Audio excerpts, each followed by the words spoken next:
लंकेश जी, जल ग्रहण कीजिए। तो क्या देवराज इंद्र शनिदेव की दृष्टि से छिपने का विचार कर रहे थे? किंतु ये कैसे संभव हो सकता था? फिर क्या हुआ लंकेश जी? क्या वो अपनी इस योजना में सफल हुए? इतना जल ग्रहण कर लिया है दशानन ने, किंतु फिर भी मेरी मुख्य योजना सफल ही नहीं हो रही है।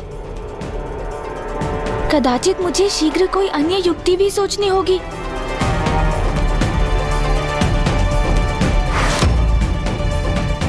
यहाँ मरुभूमि में वायु का प्रवाह धूल को गतिमान कर रहा है। समझ गया। लाइए लंकेश, दीजिए मुझे।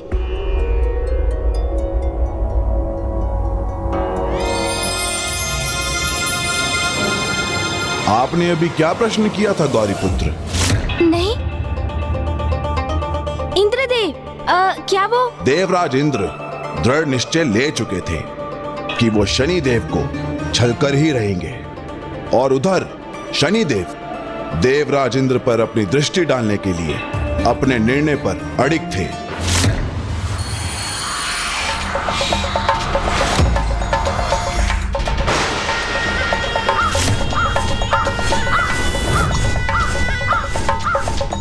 सावधान देवराज इंद्र, स्वर्ग के निकट पहुंच चुका हूं मैं, और मेरी दृष्टि के लक्ष्य आप हैं।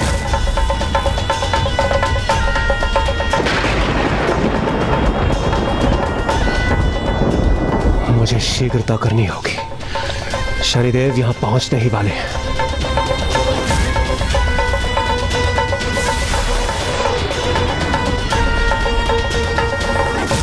ये तो शनिदेव की दृष्टि की परछाई है, अर्थात वो मेरे अत्यंत निकट है।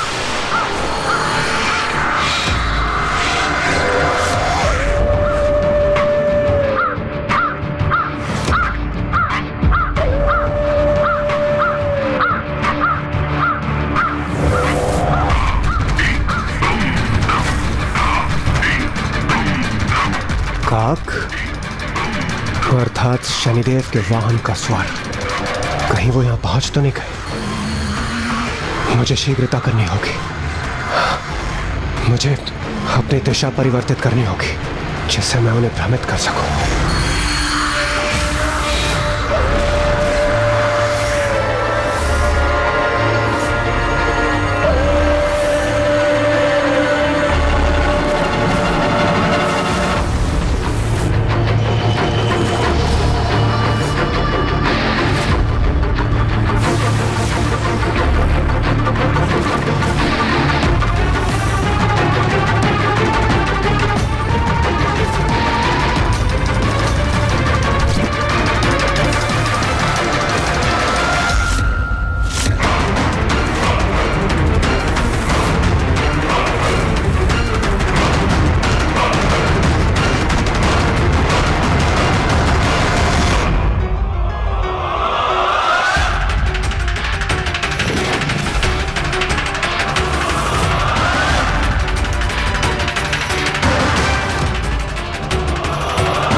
शनिदेव, शनिदेव, आपकी इस दृष्टि को अब यहीं रुकना होगा, क्योंकि अब मैं जहां प्रवेश करने वाला हूं, वहां स्वयं मेरी प्रतिछाया को भी प्रवेश करने की अनुमति नहीं है। तो आपकी इस दृष्टि की परछाई वहां तो प्रवेश कर ही नहीं सकती।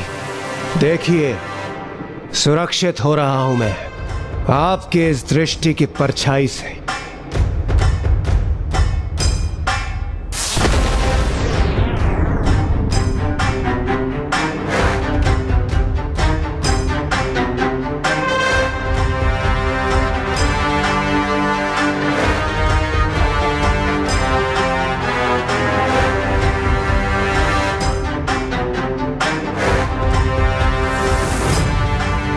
अब मैं अपने इस गुप्त कक्ष में सर्वथा सुरक्षित हूं।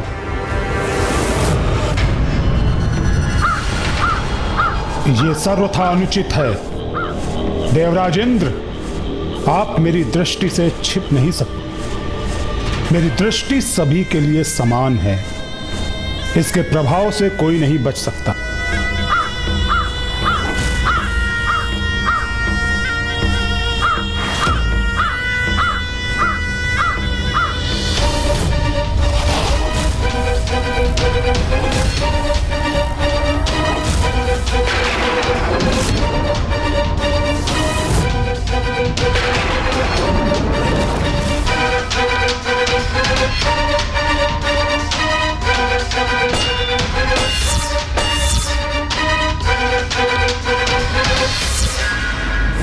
अंततः देवराज इंद्र स्वयं को शनिदेव से सुरक्षित करने में सफल हो ही गए। नहीं शिवनंदन, जैसा कि मैंने पूर्व में कहा था कि शनिदेव की दृष्टि से कोई सुरक्षित नहीं, क्योंकि जिस पर उनकी दृष्टि पड़नी होती है, चाहे वो किसी भी सुरक्षित स्थान पर स्थित हो जाए, वह स्वयं अपने पांव पर चलकर शनिदेव के समक्ष पहुंच ही जाता है।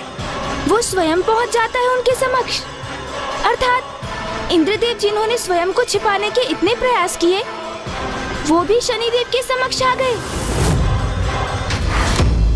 आह,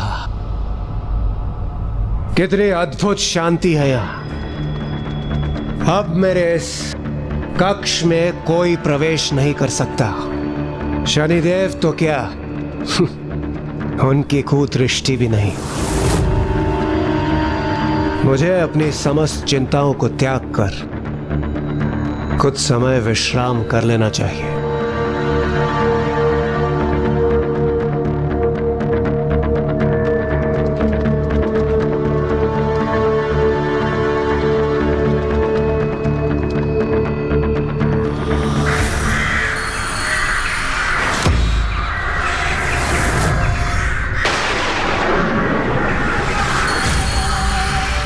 देवराज इंद्र, शीघ्र आपको मेरे समकक्ष आना ही होगा।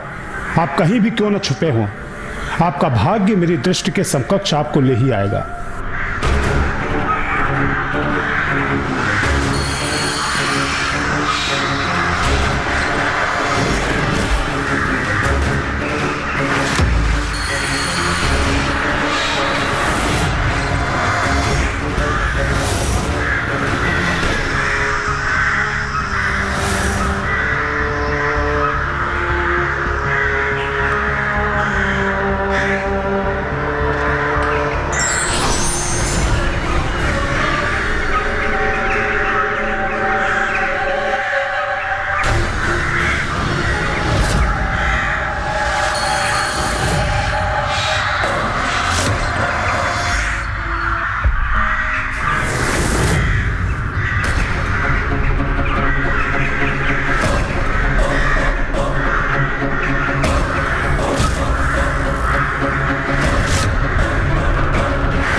शनिदेव के काग यहाँ प्रवेश तो नहीं कर गए।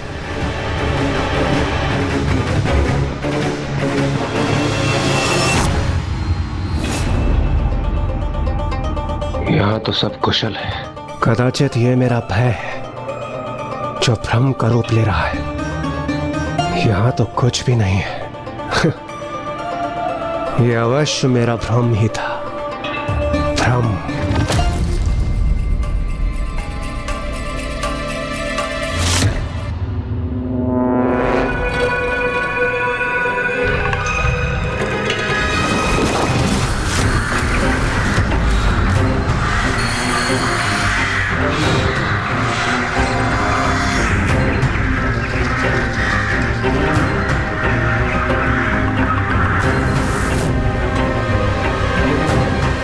ये बार बार इस कर्कश काक स्वर का स्मरण क्यों हो रहा है मुझे? कहीं शनिदेव के काग यहां प्रवेश तो नहीं कर गए। और यदि यहां प्रवेश किया भी है तो वो छिपे कहां है?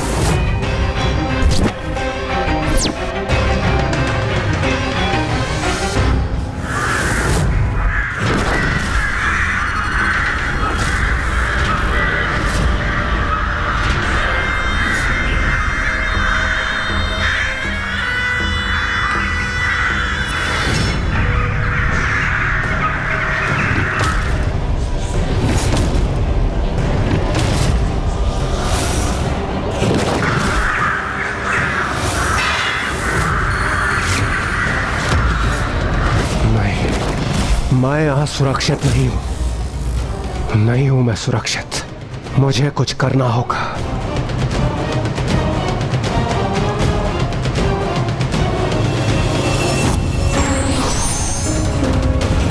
यहाँ मेरे पीछे तो कोई भी नहीं है।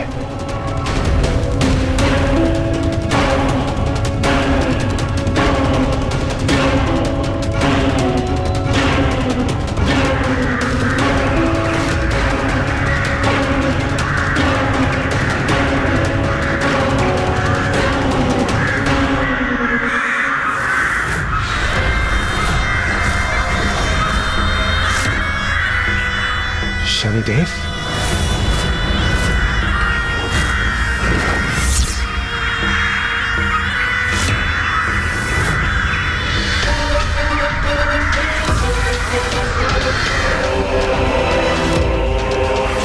आपने उचित कहा था लंकेश। जिस पर शनिदेव की दृष्टि पड़ने का समय आ जाता है, वो ना चाहते हुए भी उनके समक्ष आ ही जाता है। इसलिए जब बुरा समय आए तो उससे भयभीत होकर छिपने के स्थान पर संयम रख उस समय का सामना करने का साहस जुटाना चाहिए, क्योंकि जो बुरे समय में धीरज खो बैठता है वो स्वयं अपने अनिष्ट के निकट पहुंच जाता है। वाह गौरी नंदन, आप तो कथा के प्रत्येक चरण से कोई न कोई नवीन सीख प्राप्त कर ही रहे हैं। इसका संपूर्ण श्रेय तो आपको ही जाता है लंकेश, क्योंकि आप जैसे महाविद्वान से ये कथाएं सुनने का सौभाग्य जो प्राप्त हो रहा है मुझे। ये तो सर्वथा उचित कह रहे हैं आप।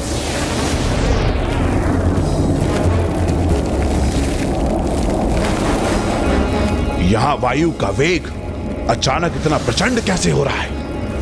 प्रतीत होता है यहाँ धूल का भवंडर उत्पन्न होने वाला है।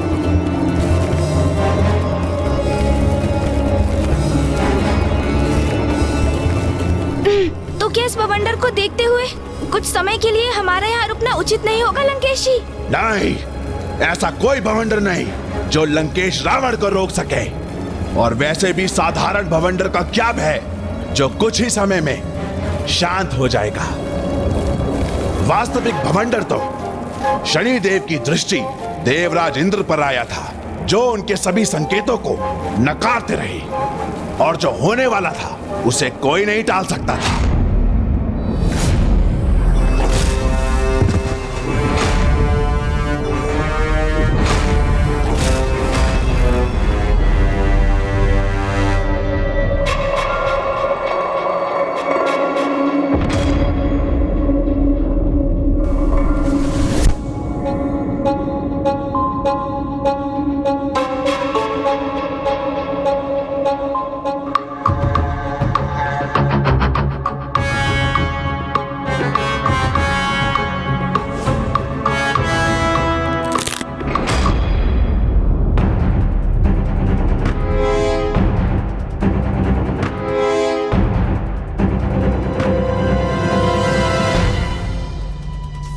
ये मेरे घुटनों में ऐसी पीड़ा क्यों उत्पन्न हुई?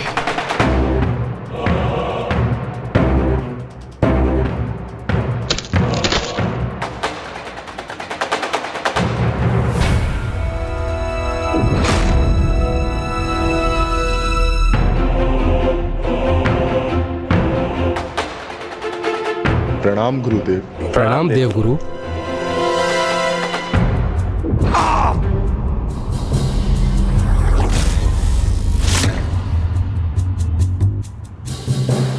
प्रणाम देवगुरु।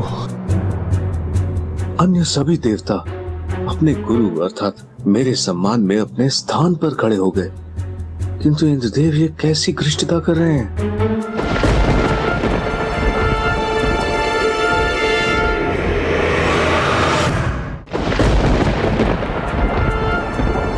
आपका स्वागत है, आइए प्रस्थान कीजिए। गुरु के आगमन पर गुरु को सम्मान देने हेतु अपने स्थान से उठकर अपनी शिष्य होने की मर्यादा निभाने में असमर्थ है आप देवराज, तो फिर मुझे गुरु कहकर पुकारने का क्या अर्थ है देवराज?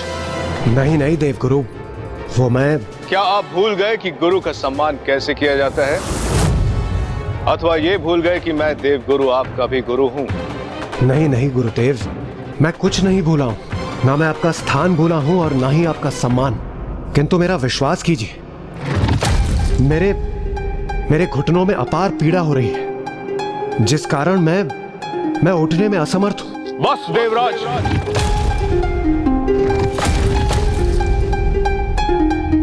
सर्वप्रथम आपने मेरा अपमान किया, फिर अपनी भूल को नकारने हेतु ऐसा तुच्छ कारण का उल्लेख किया जो कदापि मान्य नहीं हो सकता। धिक्कार है मुझे कि मेरे आप जैसे शिष्य हैं। धिक्कार है इस सभा को जहां एक देव गुरु का अपमान हुआ। धिक्कार है आपको जो आप इस दुखद अनुचित घटना के कारण बने। बात गुरुदेव, यदि आप देव गुरु हैं तो मैं भी देवराज हूं, देवराज इंद्र, और इस प्रकार के शब्द आपके मुख से शोभा नहीं देते। आप मेरे गुरु हैं, इसलिए यदि मुझसे कोई भूल होती है तो उसे सुधारने का अधिकार आपको प्राप्त है, किंतु आप इस प्रकार अकारण मेरी अवहेलना नहीं कर सकते। ये सर्वथा अनुचित है। आप मेरा विश्वास करने के स्थान पर व्यर्थ में ही आवेशित हो रहे हैं। क्रोधित और उत्तेजित तो आप हो रहे हैं देवराज। आपको तो अपनी भूल का आभास तक नहीं प्रतीत होता है। आपको गुरु की कोई आवश्यकता ही नहीं है।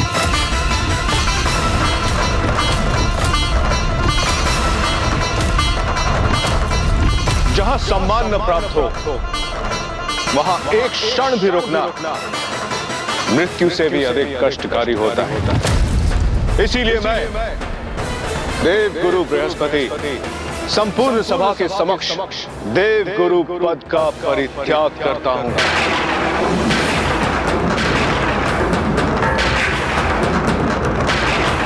और अब मैं एक क्षण भी यहां नहीं रुकूंगा।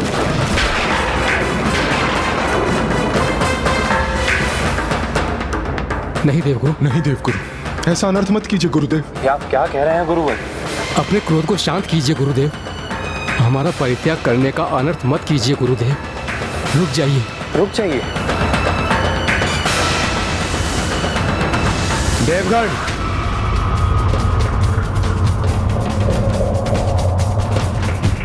मत रोकिए इन्हें, जाने दीजिए। इन्होंने जो निर्णय लिया है उस पर इन्हें स्थिर रहने दीजिए। यदि इन्हें हमारा गुरु होना स्वीकार नहीं है तो हमें भी अपने गुरु के रूप में किसी अन्य का चुनाव करने की स्वतंत्रता है।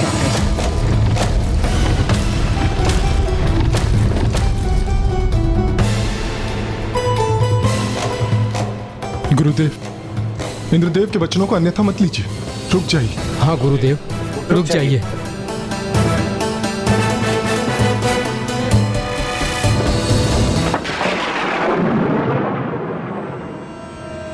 ये कैसा अनर्थ है? शनिदेव की दृष्टि के प्रभाव में आते ही इंद्रदेव से बड़ी बड़ी भूल होने लगी थी। ये तो मनुष्य पर निर्भर करता है कि वो शनिदेव की दृष्टि से कैसे सामना करता है। जो मनुष्य स्वयं को सुधार लेते हैं उन पर शनिदेव की दृष्टि का कम प्रभाव पड़ता है। जो निरंतर भूल करते हैं उन पर अनेकों कष्टों की वर्षा होती है। और ऐसा ही होने वाला था इंद्रदेव के साथ, क्योंकि एक तरफ देवगुरु उनका साथ छोड़ गए और वहीं दूसरी ओर असुर राज विध्वंसक को गुरु असुर शुक्राचार्य का साथ प्राप्त हो गया।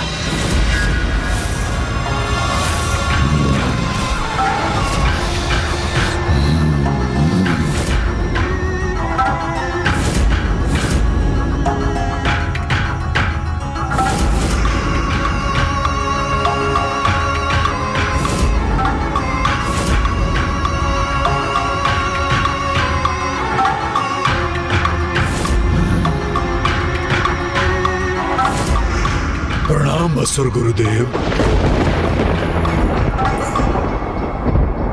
अत्यंत उचित समय में तुम्हारा आगमन हुआ है विध्वंसक।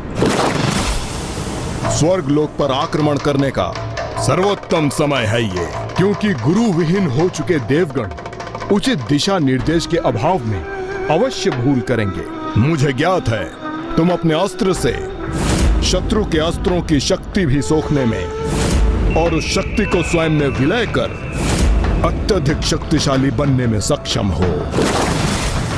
परंतु युद्ध केवल शक्ति से नहीं, युक्ति से लड़ा जाता है। तुम्हें युक्ति से लड़ना होगा। शत्रु को एक दूसरे से विलग करने के रणनीति के प्रयोग कर अकेले पड़े उसके योद्धाओं पर आक्रमण करना होगा। इससे तुम्हारी विजय सुनिश्चित हो जाएगी। मैं इस युद्ध के लिए सर्वथा तैयार हूं गुरुदेव।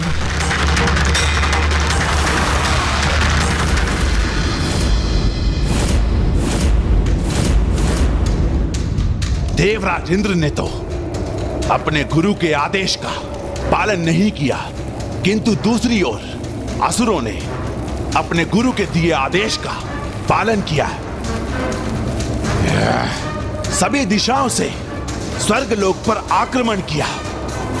देवताओं को एक दूसरे से विलग कर उन्होंने उनको अकेला किया और उसके उपरांत असुर देवता पर आक्रमण करने चाह रहे थे।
उचित है कि समस्त देवता अकेले पड़ गए हैं, क्योंकि मेरे सूर सैनिकों ने उन्हें घेर लिया है।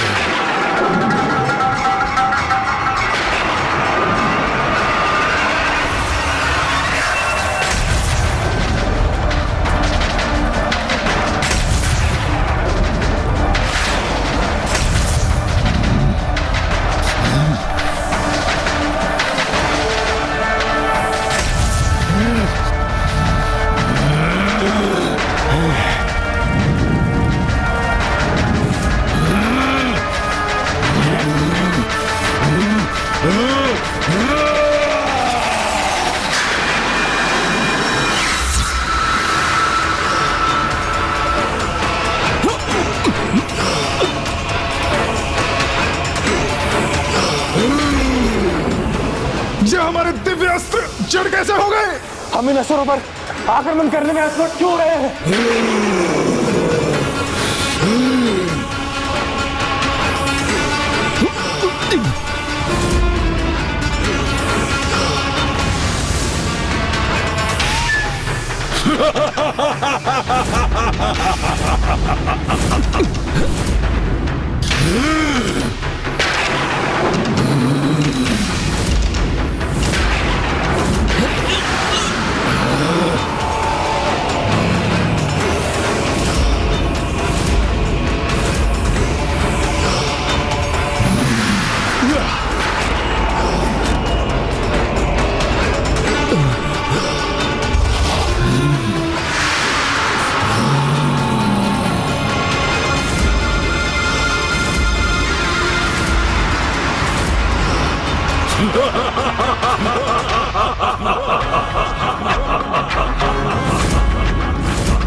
देवताओं के दिव्य अस्त्रों से प्राप्त हुई इस तनिक सी शक्ति में कितना प्रभाव है, तो जब इनके समस्त अस्त्र मेरे पास होंगे तो उसका कितना शक्तिशाली प्रभाव होगा। तब तो मैं उनकी समस्त शक्ति से संपन्न होके सर्वशक्तिशाली बन जाऊंगा।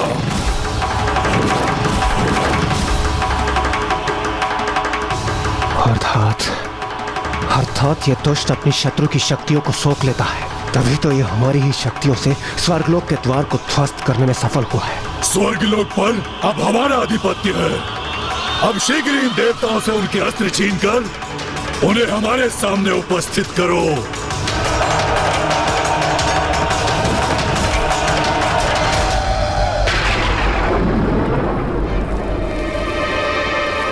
दशानन जी, आपको पुनः प्यास लगी होगी ना?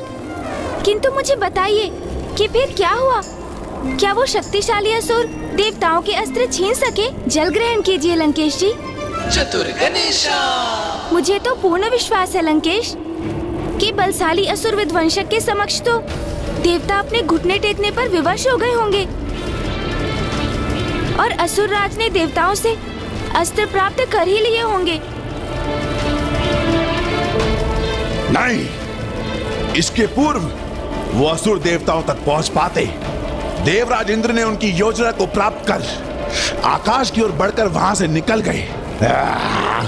साथ ही उन्होंने अन्य देवताओं को भी अपने साथ आने को कहा।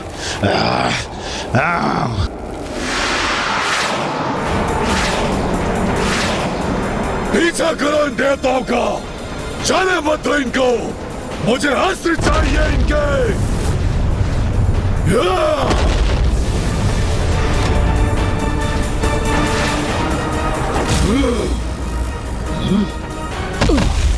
आपने हमें रणभूमि से हटने का आदेश क्यों दिया देवराज? क्या है ये आपकी योजना?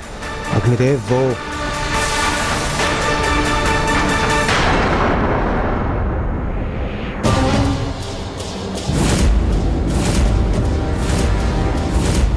ये अवश्य शनिदेव की भयंकर छाया है जो निरंतर मेरा पीछा कर रही है। इंद्रदेव, इंद्रदेव, अग्निदेव के प्रश्न का उत्तर दीजिए। हम उन असुरों से युद्ध करने के स्थान पर रणभूमि से पलायन क्यों कर गए और हम यहाँ क्या कर रहे हैं? देवगण, आप सभी ने स्वयं देखा किस प्रकार वो दुष्ट असुर विध्वंसक हमारे अस्त्रों से जुड़कर हमारी शक्ति को सोखने में सक्षम हो चुका था। उसे भली भांति ज्ञात हो चुका है कि वो हमारे अस्त्रों को प्राप्त कर और भी शक्तिशाली बन सकता है, इसलिए उसका हमारे अस्त्रों को प्राप्त करना अत्यंत महत्वपूर्ण है। तो अब हमारे लिए क्या मार्ग शेष है इंद्रदेव? हाँ वरुण देव, हमारे अस्त्रों को किसी सुरक्षित स्थान पर छिपाना अत्यंत आवश्यक है। हाँ, क्षीर सागर में श्री हरि नारायण के निकट हमारे शस्त्र सुरक्षित रहेंगे। प्रभु महादेव के पास भी सुरक्षित रह सकेंगे हमारे ये अस्त्र।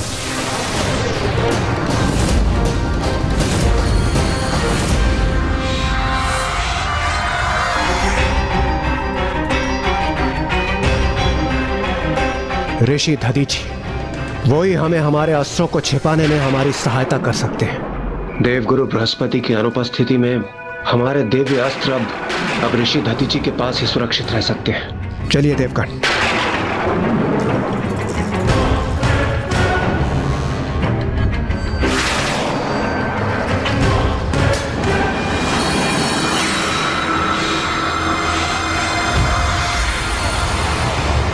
ऋषि दधीचि, अब आपको ज्ञात होगा कि आप अपनी चुनौती पूर्ण करने में सक्षम हैं अथवा नहीं। स्मरण रखिएगा ऋषिवर, अब आपको अपने संयम का परिचय देना होगा। निकट भविष्य में जो कठिन परिस्थितियां आपके सामने आने वाली हैं, उसका सामना करने में कोई त्रुटि नहीं होनी चाहिए।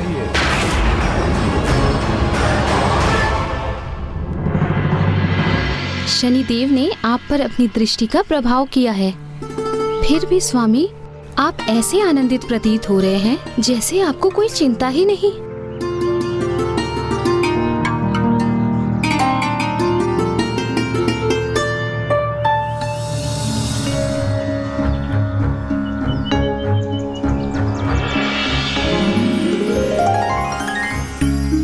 चिंता तो आपको भी नहीं करनी चाहिए देवी, क्योंकि जिस गृह में स्वयं प्रभु महादेव का आगमन होने वाला है, उस गृह की स्वामिनी को चिंता करना शोभा नहीं देता। और रही बात शनिदेव की दृष्टि की,